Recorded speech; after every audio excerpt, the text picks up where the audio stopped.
అక్కడ ఉన్నాయి. Pass sir గారు చదువుకున్న వ్యక్తి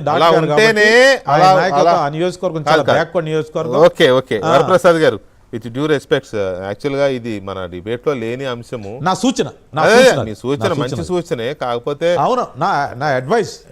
ఓకే, అది పాదసాది గారు నిజానికి చాలా బోల్డ్ గా క్షమాపణ చెప్పాడండి పాప, బోల్డ్ గా క్షమాపణ చెప్పాడు. I appreciate his explanation.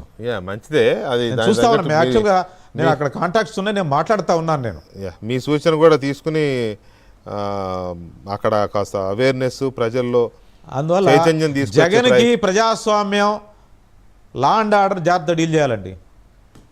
ఆ మాట కూడా ఉండాలి. ఆ మాట కూడా అన్నారు ఆ మాట కూడా అన్నాడు ఆ మీటింగ్ లో మాట్లాడుతూ.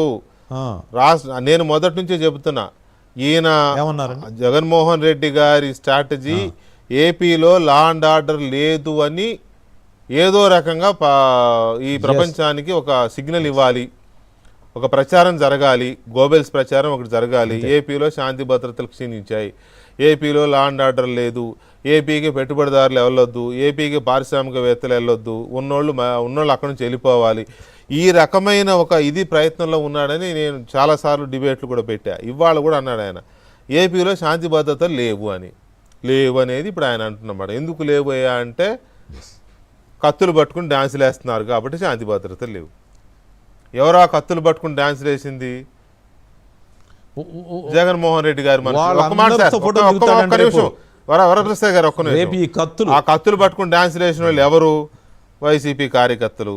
అక్కడ రక్తాభిషేకాలు చేసింది ఎవరికి? జగన్మోహన్ రెడ్డి ఫ్లెక్సీలకే. తర్వాత మొన్న డ్యాన్సులు సత్యనపల్లి వెళ్ళినప్పుడు డ్యాన్సులు వేసింది ఎవరు? వైసీపీ వాళ్ళే. ముగ్గురు చచ్చిపోవడానికి కారణమైంది ఎవరు? జగన్మోహన్ రెడ్డి.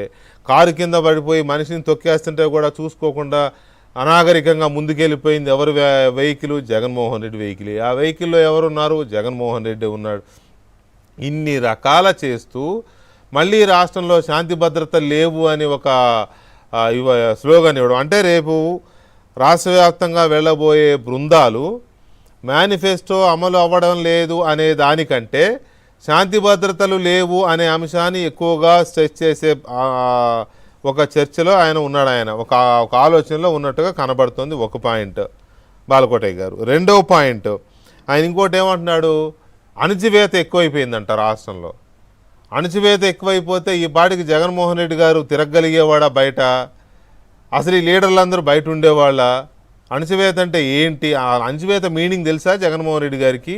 ఎందుకు ఈ పదాలు వాడుతున్నాడు ఆయన? రేపు జనంలోకి వెళుతున్న ఈ బృందాలు ఏం చెప్పబోతున్నాయి జనానికి? ఏం ప్రచారం చేయబోతున్నాయి? ఏమి